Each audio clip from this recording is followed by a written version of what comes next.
രീതിയിലാണ് കണ്ണുള്ളത്. 3 രീതിയിലാണ് കണ്ണരിട്ട മക്കള്, സൂക്ഷിച്ചോളി. നീ ഊട്ടി പോയി അപ്പൊ തന്നെ അവിടെ പോയി നിന്ന് പോസ്റ്റ് ഇടും, ഞാൻ ഇന്ന സ്ഥലത്തുണ്ട്. അതാരടാ ഈ ഊട്ടിയിലൊക്കെ പോയിട്ട് ഇൻസ്റ്റാഗ്രാമിൽ പോസ്റ്റ് ഇടണമെങ്കിൽ മിനിമം ഒരു ഫ്ലൈറ്റിലൊക്കെ ഒരു വിദേശ യാത്രയൊക്കെ നടത്തണം. സംശയം ഉണ്ടോ? അതൊക്കെ കണ്ടോ?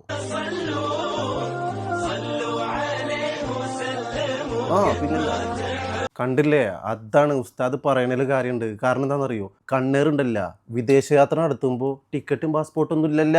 അപ്പൊ നെടുമ്പാശ്ശേരിയിൽ എത്തുമ്പോൾ ടിക്കറ്റും പാസ്പോർട്ടും ചോദിച്ചു കഴിഞ്ഞാൽ അവിടെ ബ്ലോക്ക് ആക്കും, പിന്നെ അത് കടത്തി വിടില്ല. അപ്പൊ കണ്ണേറ് തട്ടില്ല. എന്താണ് നിങ്ങൾ ചിന്തിക്കേണ്ടതൊക്കെ? അടുത്ത് നോക്കാം നമുക്ക്.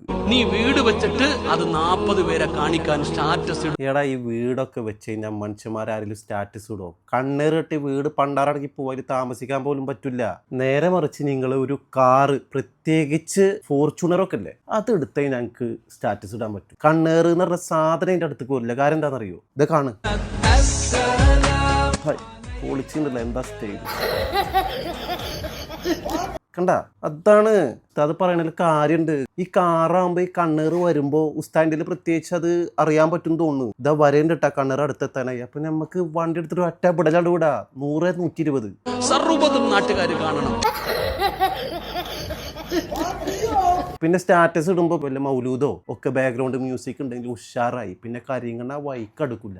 ഉസ്താദേ, എൻ്റെ പൊന്നുസ്താദിനോട് എനിക്ക് ബഹുമാനത്തിൽ പറയാനുള്ളത്, ഉപദേശമൊക്കെ ആവാം, പക്ഷെ അതിൻ്റെ ഒരു അംശമെങ്കിലും പ്രവൃത്തിയിൽ കാണിച്ചിട്ട് പറയും. എന്നാലെങ്കിലും ആൾക്കാരൊന്ന് അംഗീകരിക്കും. ഇതൊരു അപേക്ഷയാണ്.